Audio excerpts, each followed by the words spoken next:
Bago matapos ang unang buwan ngayong 2026, ang mga puwersang pandagat at panghimpapawid ng Pilipinas at Amerika ay muling nagsama-sama sa West Philippine Sea para sa pagpapahusay ng interoperability sa operasyon at pagtataguyod ng isang internasyonal na kaayusan na nakabatay sa mga patakaran sa rehiyon ng Indo-Pacific. Alamin na buong detalye mamaya. At isang resolusyon laban sa mga opisyal ng China abay hindi na naman nakalusot sa Senado dahil sa ilang senador na tila pumapanig sa China. Kaya't para malaman ang buong detalye ay tumutok at makinig na mabuti. Bilang pagsisimula ng serye ng mga bilateral na pakikipag-ugnayan sa maritime ngayong taon, isinagawa ng Sandatahang Lakas ng Pilipinas at United States Indo-Pacific Command ang unang aktibidad ng Kooperatibang Maritima para sa 2026 sa Baho de Masinloc sa loob ng West Philippine Sea, kung saan minarkahan din ang aktibidad ng ika-11 bilateral maritime cooperative activity ng Pilipinas at Amerika. Dito ay itinampok ang patuloy na alyansa ng Armed Forces of the Philippines at US Indo-PACOM at muling pinagtibay ang ibinabahaging pangako ng magkabilaang puwersa sa pagpapalakas ng seguridad sa maritime, pagpapahusay ng interoperability sa operasyon at pagtataguyod ng isang internasyonal na kaayusan na nakabatay sa mga patakaran sa rehiyon ng Indo-Pacific. Para sa aktibidad, ipinadala ng AFP ang BRP Antonio Luna, mga FA-50 fighter jets ng Philippine Air Force, A-29 Super Tucano aircraft, AW-109 helicopter, kasama ang Philippine Coast Guard na nag-ambag ng BRP Gabriela Silang.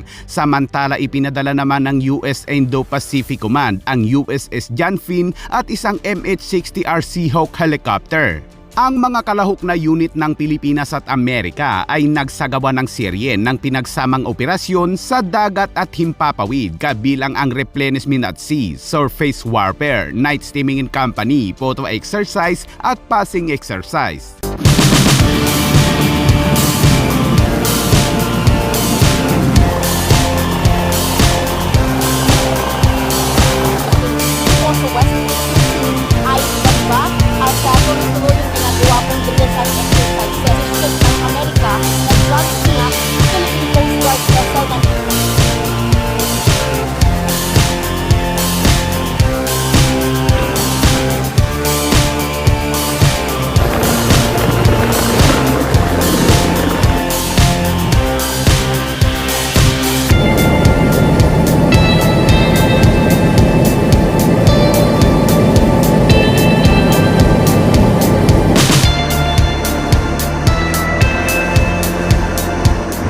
Exercise natin ngayon with na included dito sa MCA kasi meron tayong surface warfare exercise.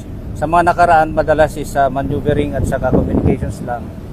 So hopefully sa mga susunod is meron pa ring surface warfare exercise at as much as possible is merong anti-submarine exercises din. Ang matagumpay na pagsasagawa ng mga aktibidad na ito ay nagpapahusay ng kaordinasyon, kasanayan sa taktika at pagkakaunawaan sa pagitan ng mga puwersang kaalyado na lalong nagpapatibay sa kanilang kahandaan na tugunan ang mga hamon sa karagatan at mag-ambag ng kapayapaan at katatagan sa rehiyon.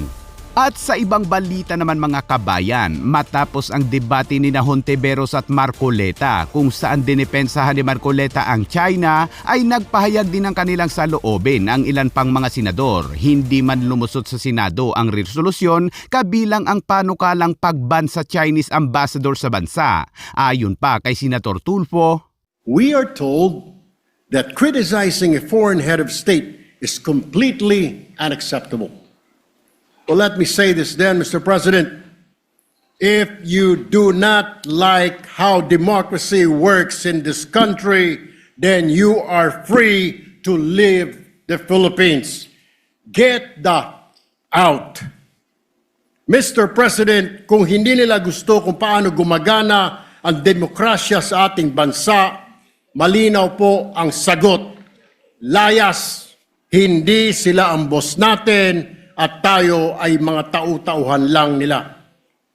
To the Chinese embassy officials, you do not have the moral authority to lecture Filipinos about freedom of speech. They spoke as public servants of a democratic republic. They are correct, and the Chinese government is wrong. Wala silang karapatan na punahin ang malayang pagpapahayag sa ating bansa. Dahil sa kanilang bansa, walang tunay na freedom of speech.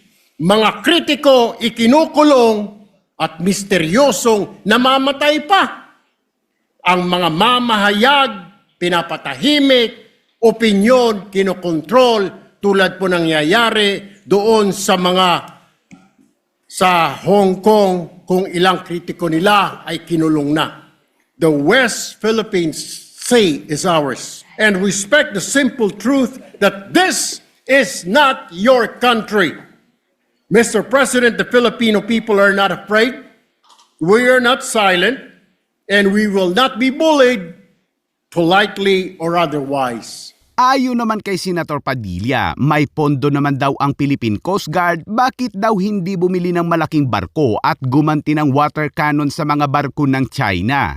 Ating mga kababayan, alam niyo ang isang bagay, pag hindi natin inayos, pag hindi tayo nagtulong-tulong na maayos, lalong-lalo na sa kapitbahay natin, kapitbansa natin, hindi po ito makatutulong sa atin.